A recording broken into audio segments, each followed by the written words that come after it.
Dan pemirsa, untuk membahas lebih lanjut lagi terkait dengan hal ini, kita akan langsung berbincang dengan narasumber yang telah terhubung melalui sambungan virtual. Di antaranya ada Kabak Ops Korps Pemberantasan Tindak Pidana Korupsi Polri, yakni Kombes Pol Ahmad Yusuf Afandi, kemudian anggota Dewan Energi Nasional Satya Widya Yuda. Halo, selamat sore Bapak-Bapak, apa kabar? Selamat sore, baik Mbak Sosa. Baik, sepertinya Pak Satya Widya Yuda ini masih dalam proses untuk bergabung ya. Tidak mengapa Pak, kita langsung saja mulai dialognya. Jadi Pak Ahmad Yusuf, ini kasusnya sudah naik dari penyelidikan ke penyidikan. Pertanyaan saya, barang bukti apa saja yang sudah berhasil dikumpulkan oleh pihak Polri sehingga meyakini bahwa untuk terkait dengan 3 aspek, kualitas, kuantitas, dan pembayaran sesuai dengan kontrak ini memang benar-benar mengindikasikan ada korupsinya. Silakan. Baik. Jadi penyidik bekerja secara simultan untuk mengumpulkan bukti dan telah diperoleh bukti permulaan cukup untuk menaikkan status ini dari tahap penyelidikan ke tahap penyidikan. Jadi alat bukti yang telah dipenuhi salah satunya misalnya keterangan saksi dan kemudian dokumen. Sehingga kemarin Bapak Kakortas Tipikor bersama dengan Bapak Kabareskrim menaikkan status ini dari penyelidikan ke penyidikan. Terutama nanti akan kita lanjutkan secara simultan, secara terus-menerus, sampai dengan ketemu dengan pihak yang dapat dimintai pertanggungjawaban pidana. Jadi ini sudah jelas bahwa aktus reus atau kejadian pidananya sudah ada, dan nanti akan kami menemukan pelakunya, termasuk otak di belakang ini. Dan kemudian mens rea di belakang itu, mereka berbuat ini atas niat batin yang mana, dan terutamanya kami akan melaksanakan aset recovery untuk memulihkan kerugian keuangan negara. Demikian Mbak Susan. Baik, nah angka taksiran kerugian negara yang ditimbulkan, informasi terakhir yang kami dapatkan 5 triliun rupiah ya Pak ya, tapi ini masih akan pastikan lagi ya oleh tim audit BPK ya Pak ya. Nah, seperti apa nih Pak koordinasi yang dilakukan sejauh ini dengan BPK? Apakah semua dokumen yang dibutuhkan ini sudah dipegang juga oleh BPK atau bagaimana?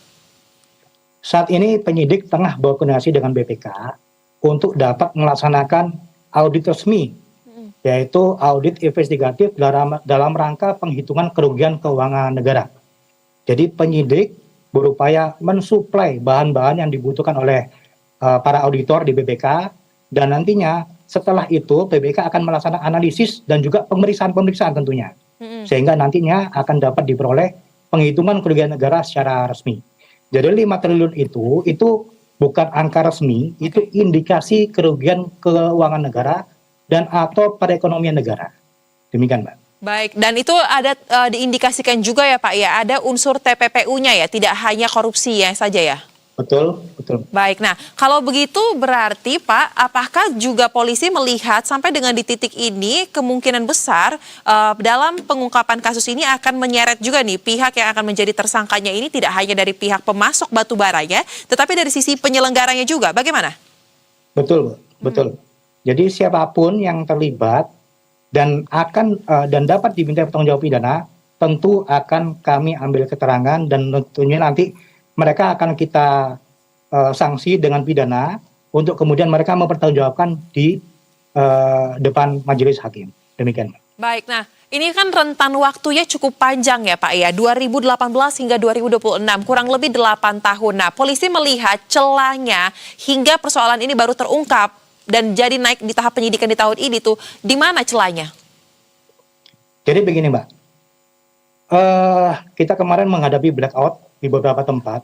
Jadi perlu kami luruskan bahwa terkait dengan korupsi ini tidak terkait dengan blackout yang di Sumatera, tidak. Di Sumatera itu adalah murni terkait dengan supply yang tidak terpenuhi karena gangguan. Dan itu sudah diperiksa oleh Bareskrim Polri.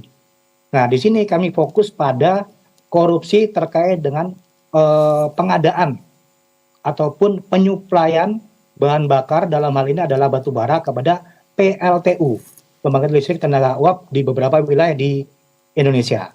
Dan mengapa ini ada hubungannya dengan blackout yang kemarin?